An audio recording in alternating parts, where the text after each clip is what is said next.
السلام عليكم. قبل ما أبدأ وصفة النهاردة يا ريت ما ننساش نحط اللايك والشير وتعليق جميل كده منكم. واللي أول مرة يشوف القناة أتمنى إن هو يشترك في قناتي مطبخ ياسمين رجب.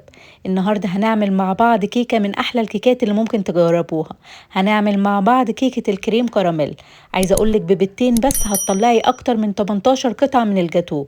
طعمها وشكلها هيبقى عامل زي الجاتو بالظبط. يلا بينا نسمي الله ونبدأ الوصفة. اول حاجة معايا كوباية ونص من الدقيق جميع الاستعمالات، اهم حاجة تكوني نخلاه مرة او اتنين. هضيف له كيس من البيكنج باودر ورشة من الملح. بعد كده هنجيب ابريق الخلاط ونضيف كوب من الحليب الدافي ما يكونش ساقع من التلاجة، وكوباية من السكر وكيس من الفانيليا، وهضيف كيس من الكريم كراميل، ومعلقة كبيرة من الحليب البودر اختياري، لو مش متوفرة عندك ممكن تستغني عنها. بعد كده هنشغل الخلاط وهننزل ب3/4 كوباية من زيت الذرة أو زيت دوار الشمس، أهم حاجة الزيت يكون نوعه كويس. لحد ما يتقل معانا كده الخليط هناخد كوباية من الخليط دي ونشيلها في التلاجة.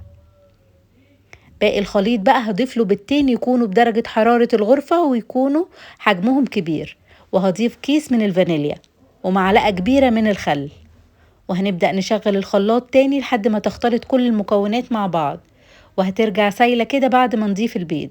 يبقى الأول كان حجم السمك بتاعها تقيل قبل ما نضيف البيض. بعد ما ضفنا البيض هتبقى السمك بتاعها خفيف كده زي ما انت شايفة. هننزل بكل المكونات السايلة بتاعتنا في البولة. بعد كده هننزل بالدقيق اللي احنا نخلينه كويس. كل ما تنخلق الدقيق مرة أو اتنين للكيك بيدينا نتيجة حلوة جدا. أنا نزلت بيه على مرحلتين وهنبدأ نخلط كده كل المكونات مع بعض.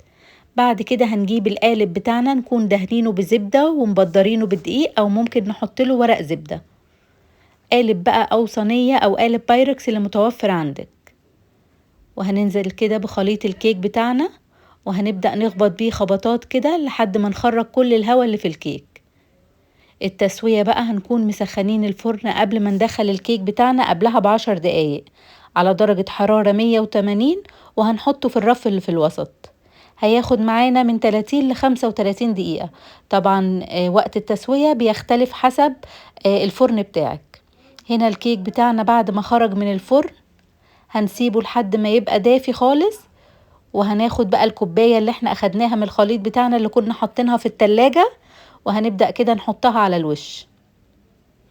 بعد كده هناخد كيس الكراميل اللي بيبقى مع العلبة بتاعة الكريم كراميل، وهنبدأ نزين بيه كده زي ما انت شايفة، وهنعمل خطوط كده عكس بعض دي بالعصاية بتاعة الشيش تاووك. بعد كده بقى هنبدأ نقطعها بالحجم اللي انتم عايزينه. شايفة بتتقطع ازاي؟ عايزة اقولك هشة جدا وطرية، مش قادرة اقولك طعمها عامل ازاي. اللي لسه مجربش الكيكة دي بجد فايته كتير جدا. ببيضتين بس هتطلعي كل الكمية دي من الجاتو. عايزة اوريكم كمان شكلها بيبقى من جوه فاتح جدا وهشة وطرية قوي، كأنك ساقياها. بجد من احلى الكيكات اللي ممكن تجربيها، وبيبقى شكلها حلو جدا في التقديم، ولو عندك عزومة او عندك ضيوف هينبهروا بجد بطعمها وبشكلها كمان. يا رب الوصفة النهاردة تكون عجبتكم، ويا ريت تطبقوها وتبعتولي رأيكم فيها في التعليقات.